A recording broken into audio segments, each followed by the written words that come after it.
guys! Welcome to our YouTube food vlog. Now let's start making my very own homemade donuts with cream cheese frosting. For the ingredients, we need 1 1/2 teaspoon of active yeast, 1/2 teaspoon of iodized salt,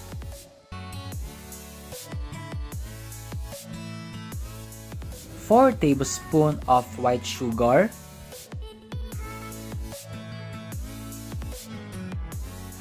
50 milligrams of vegetable oil or cooking oil,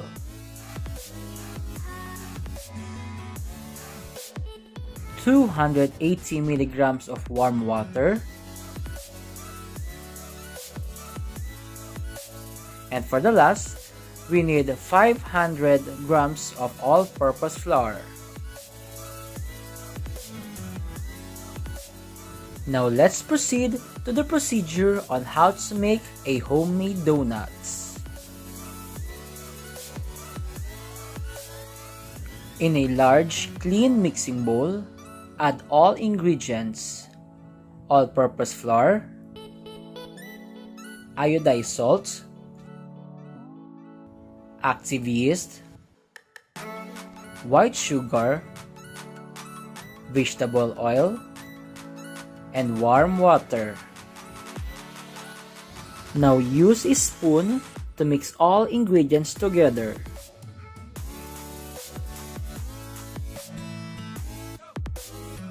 Then put the dough mixture to the desk and continue molding by using your hands until the dough becomes smooth and soft. Always remember, wash your hands before and after handling foods.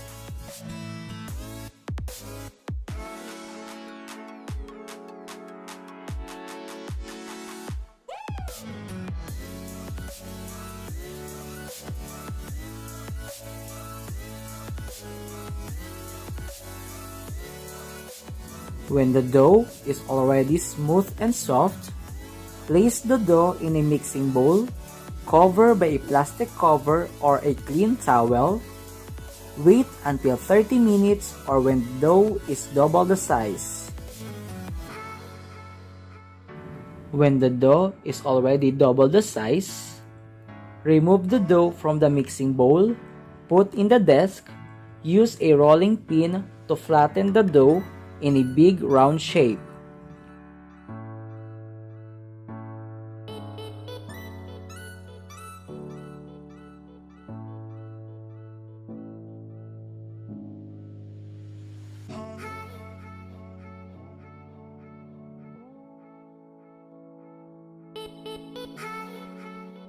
Now use a donut cutter to cut the dough in a round perfect shape. If you don't have any donut cutter, you can use a round tin cans.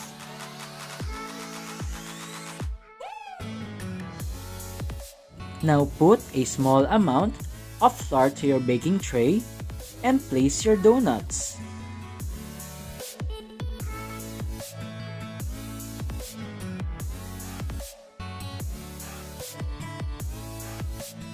Now place your donut in a room temperature and wait until it double the size. You can make 9 to 12 pieces of donuts, depends on the size that you want. The donut is ready to cook when it's already double the size, for about 2 to 3 inches. For the cooking method, preheat your pan in a low heat and add a cooking oil.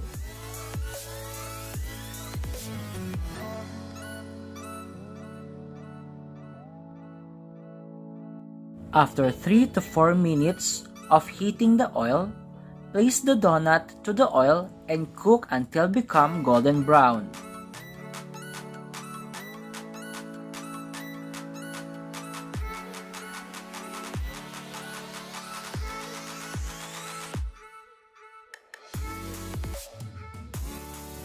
When the side of the donut is already a golden brown, turn it over to the other side and wait until the both sides become golden brown.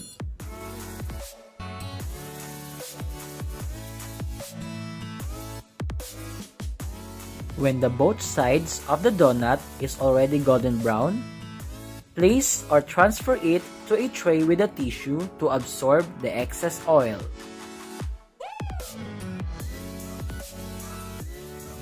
After cooking all the donuts, set aside, let it cool for 30 to 1 hour. You can make 10 to 15 donuts. While we are waiting, let's proceed to the ingredients and procedure on how to make a cream cheese frosting. For the ingredients, we need 200 grams of white sugar, 500 milligrams of heavy cream or whipping cream. And for the last, we need 400 grams of cream cheese.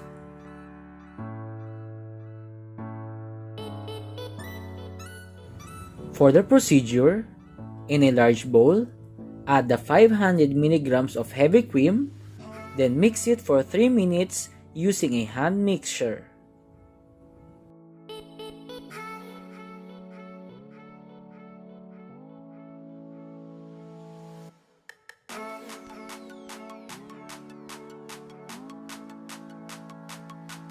Now add slowly the white sugar while continue mixing.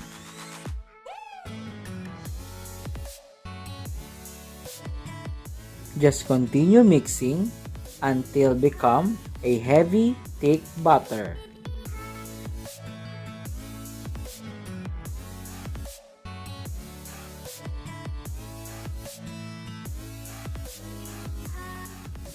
And for the last, add the cream cheese and continue mixing for 5 minutes.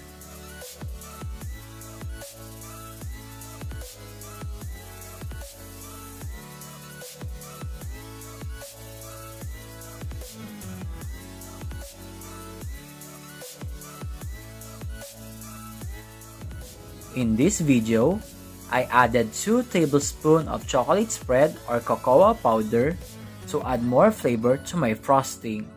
This is optional only. Now put the icing or the frosting inside in an icing bag.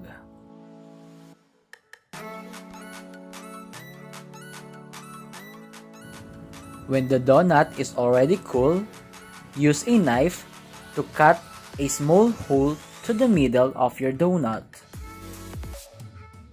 Now insert the pastry bag to the hole of your donut, then slowly squeeze it to insert the icing to fill up your donuts. Now do the same procedure to the other donuts.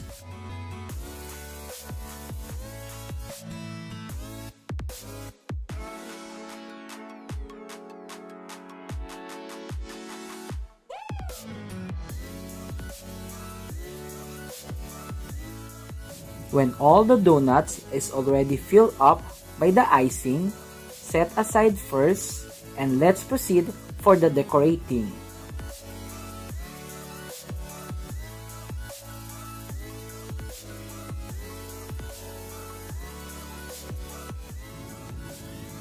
For the ingredients for decorating, we need 200 grams of white chocolate, add 20 milligrams of cooking oil, then put in a microwave for 2 to 3 minutes. We also need 200 grams of dark chocolate or chocolate shredded. After microwaving your white chocolate, mix it until all chocolate gets melted. Now dip your donut to the white melted chocolate, then sprinkle some dark chocolate on the top.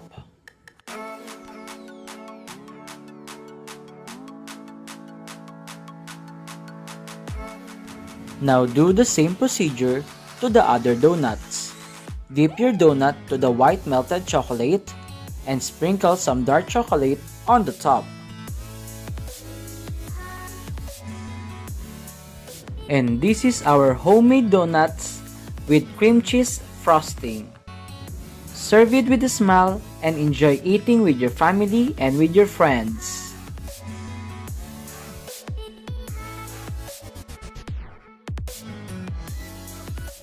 If you want more videos, don't forget to subscribe, like, share these videos, and hit the bell button for you to be notified by the YouTube for our upcoming videos here in our Dave and Val Baba Food Vlog YouTube channel.